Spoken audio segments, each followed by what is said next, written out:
Dahil malapit ng kanilang final demo, kaya nagsusugod ng gumawa ng kanyang PPT si Kumaring Rika.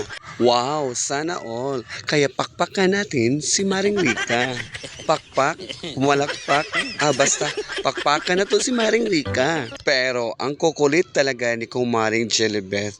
Sabi pa niya, ang picture ni Alibaba ay bungot na lang ang nabilin. Hindi talaga marunong mag-draw ng picture si Kumaring Rika. Kaya punay hinaway ang kanyang mga kumaring si Jelibet at nag-hire pa si Kumaring Jelibet ng bagong kamarites.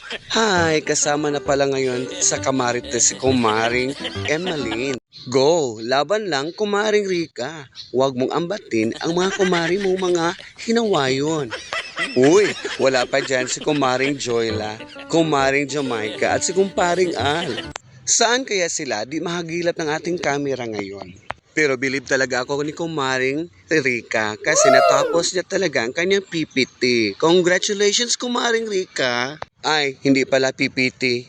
PP call pala, sabi ni Kumaring Emmeline. Kaya good luck na lang sa final demonstration nyo. Kaya huwag mo nang ambatin yung mga kumari mo, mga walang ambag Kumaring Rika. Push mo lang yan. Go, go, go! Sige, bye! See you next time!